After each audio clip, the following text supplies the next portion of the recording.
Bienvenue sur Eudine Story. Aujourd'hui, nouvelle critique sur la chaîne, non pas de un film, mais de 3 films qui ont pour point en commun d'être des films français. Et je vais commencer tout de suite par le mauvais des 3, c'est-à-dire Loup-garou, sorti directement sur Netflix le 23 octobre 2024. Et on comprend pourquoi il est sorti sur plateforme et non au cinéma.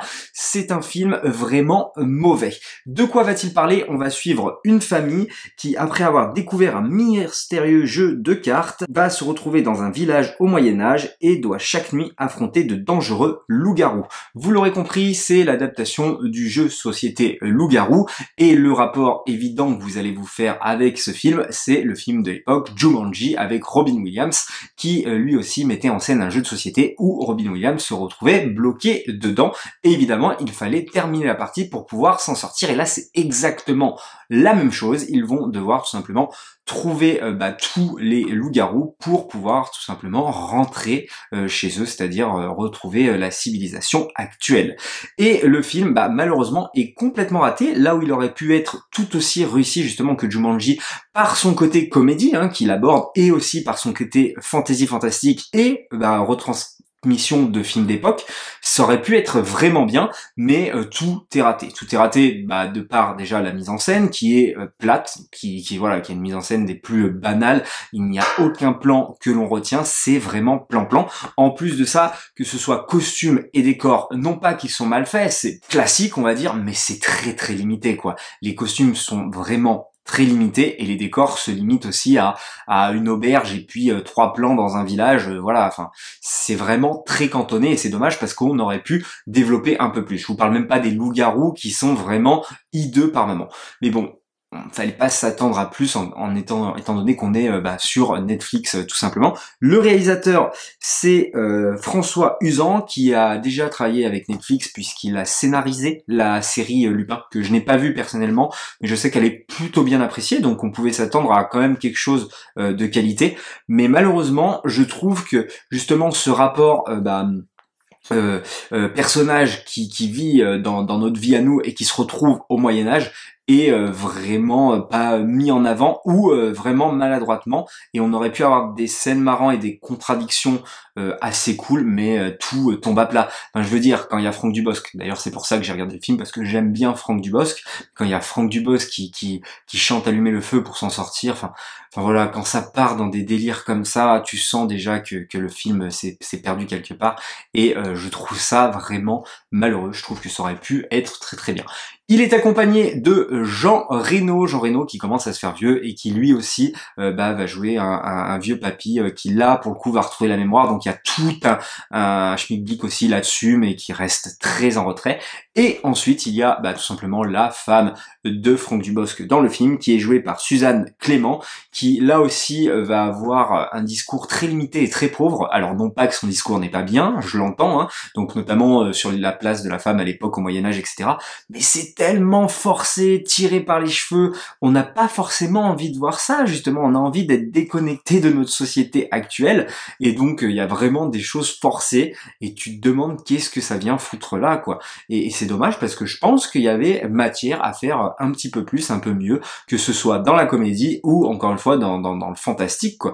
Et donc c'est dommage, parce que là, ils en font rien, et on a du mal à finir le film, tout simplement. C'est pour toutes ces raisons, vous l'aurez compris, que je suis passé complètement à côté et que je lui mets la note de 1,5. C'est vraiment mauvais à passer.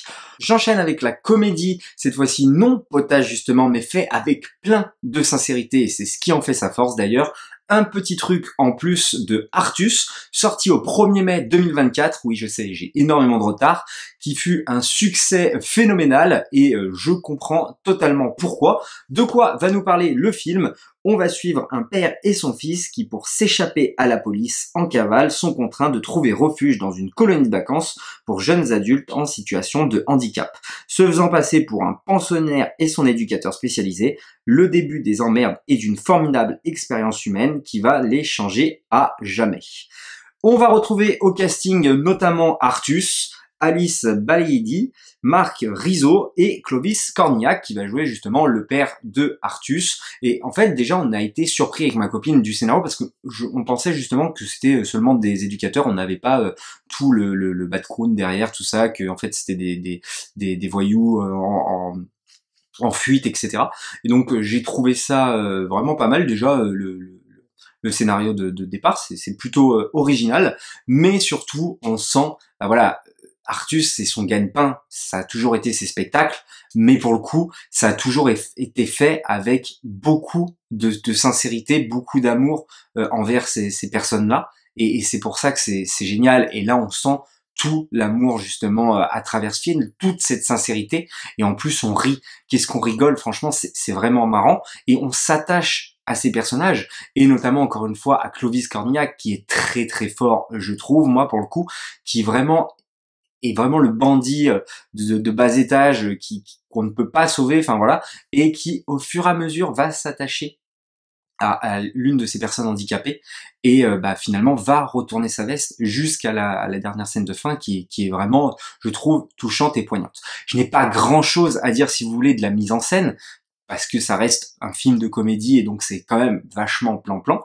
mais ça reste très très efficace. En revanche, je trouve la fin un petit peu naïf. Voilà, c'est un petit peu facile, tout est beau dans le meilleur des mondes, tout le monde est sauvé avec une trop grande facilité, notamment Artus, tout ça.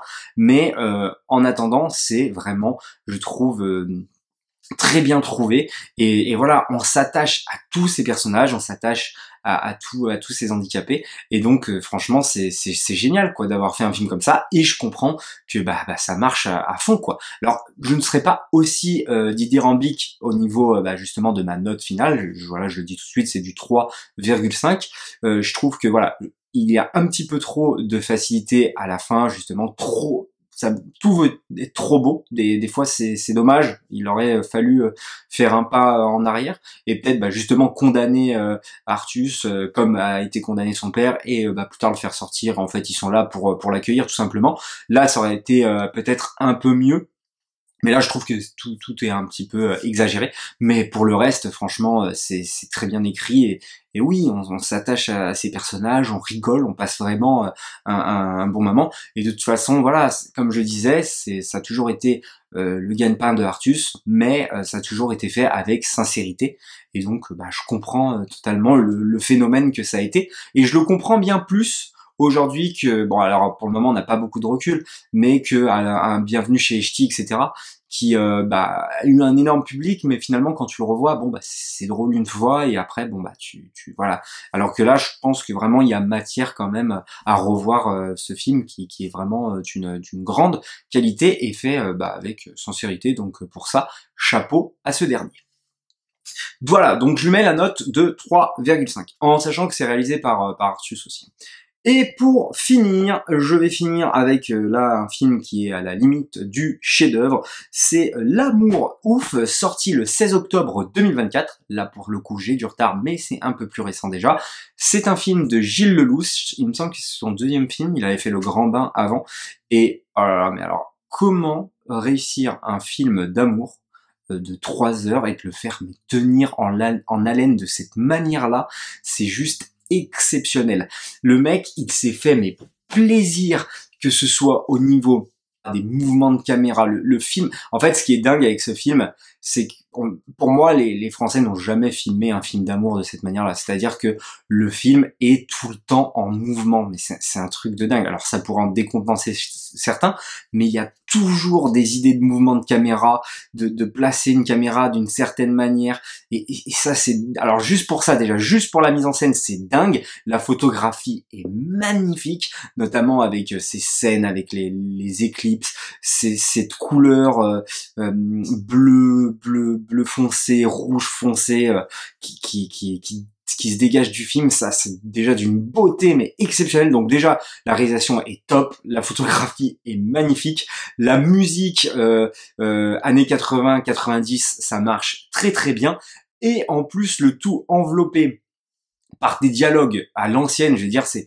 limite du Michel Audiard, quoi, d'un Saint-Jean d'hiver, tout ça. Enfin, vraiment, la qualité des dialogues et du discours et du message de fond, mais c'est incroyable d'avoir aussi un film comme ça, quoi, de 2h40, puisque je crois qu'il fait pile 2h40 le film, et de te tenir en haleine de cette manière-là, mais c'est fou, quoi. Alors oui, il y a le film au milieu du film, hein, c'est-à-dire il y a quand même une part de thriller, de polar thriller entre guillemets, hein. D'ailleurs Gilles Lelouch a été souvent associé à ce genre de film en tant qu'acteur, et donc il maîtrise les codes évidemment, mais c'est vrai qu'on aime suivre cette histoire d'amour et on veut absolument en voir la finalité, tout simplement. Déjà vu comment le film commence, on a envie de savoir qu'est-ce qu'il va en être à la fin évidemment, et donc avec ce duo d'acteurs qui est François Civil et Adèle Exarchopoulos, qui est vraiment excellent, et les deux sont vraiment magnifiques, mais surtout mention spéciale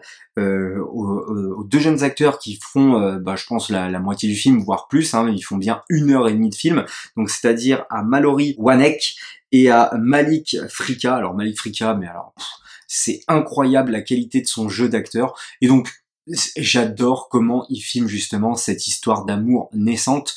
Voilà, ce gamin mal aimé qui, elle, est peut-être un petit peu la fille qui paraît modèle, d'ailleurs, qui va le remettre à sa place, et finalement qui va tomber amoureux de ce garçon délinquant, en fait, hein, tout simplement. Et donc c'est cette alchimie qui va naître entre les deux, et la manière dont Gilles Lelouch va filmer justement cet amour d'adolescence sans justement ne rien cacher, enfin en nous montrant tout, leur première fois, etc. Alors évidemment sans avoir de scènes de sexe à proprement parler, mais en faisant des plans sur leurs mains, etc. où on comprend qu'ils sont en train de le faire. Enfin voilà, des choses importantes qui n'hésitent pas à faire. Et en plus de ça, le film, alors il a un casting mais de malade mental. Alain Chabat qui joue le père justement de Jackie. Oui, parce que je sais pas pourquoi je vous ai pas dit les noms des personnages. Donc Jackie, c'est du coup la fille de Alain Chabat dans le film, qui va tomber amoureuse de Clotaire, et donc voilà. Et donc Alain Chabat va jouer ce père, mais j'ai l'impression que il a même pas besoin de le jouer, que c'est un rôle qui lui colle à la peau. C'est un petit peu notre père à tous, Alain Chabat, enfin le père qu'on voudrait tous avoir, quoi. Je veux dire, ce côté je te répréhendre, mais pas trop, parce que je t'aime et que j'ai pas trop non plus envie de te punir, et en plus il est drôle mais naturellement, quoi. Et tu sens que ce film est fait avec justement ce côté naturel, plein de sincérité, et donc j'ai trouvé ça vraiment splendide. Il y a aussi un acteur que j'apprécie énormément, dont d'ailleurs je m'étais attelé un petit peu à sa filmographie à un moment donné, c'est Benoît Poelvoorde, qui là va jouer alors pas un baron de la pègre, faut pas déconner non plus, mais les vrais bandits à l'ancienne, si vous voulez, à la Messrine ou au gang des Lyonnais, enfin voilà, des vrais voyous, quoi, des braqueurs, pas des dealers. Et d'ailleurs il va avoir tout un message de fond là-dessus, et donc ça j'ai trouvé ça génial aussi. Enfin, le cast dans sa globalité, il y a aussi Vincent Lacoste, hein, qui est excellent dans son rôle de bobo parisien, patron de boîte. Voilà, enfin il le joue très très bien, il le tient très très bien son personnage. Donc vous l'aurez compris, hein, tout se goupille, mais en plus de ça, le scénario et la qualité des dialogues, et tous les sous-messages du film, etc., le travail d'usine, comment tu vois ton père, et ce que t'en penses, et finalement, est-ce que tu te trompes ou non sur comment tu le vois par rapport à sa place dans la société, etc.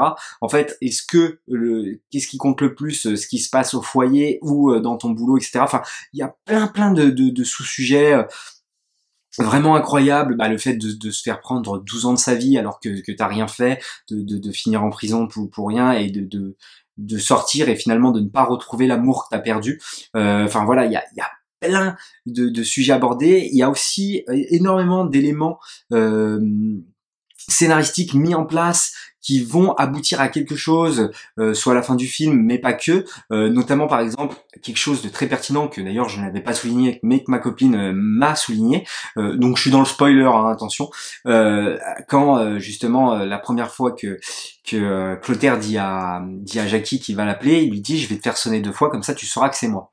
Et après je vais raccrocher, après je vais te rappeler, comme ça c'est toi qui décroche. Et en fait elle, quand elle va le rappeler bien plus tard sur son téléphone portable, avant qu'il aille justement à cette confrontation qui va émaner à sa mort, en tout cas c'est ce qu'on pense au début du film, elle va le faire sonner 2 fois, et après elle va le rappeler définitivement, et là c'est là qu'il va comprendre et faire un retour en arrière, et donc décider justement de ne pas partir en guerre et de tout arrêter pour aller retrouver l'amour de sa vie.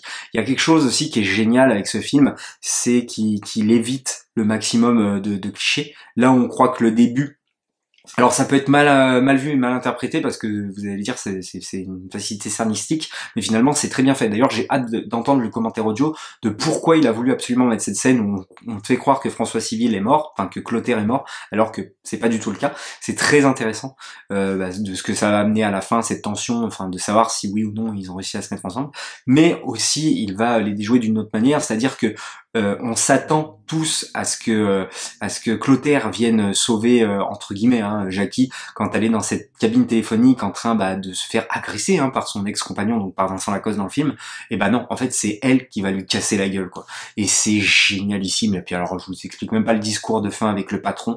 Bref, c'est un film grandiose. Et quand j'en parle, enfin voilà, ce qui est fou c'est que j'ai encore tout en tête alors que ça dure 2h40, j'ai juste une envie, c'est de le revoir quoi.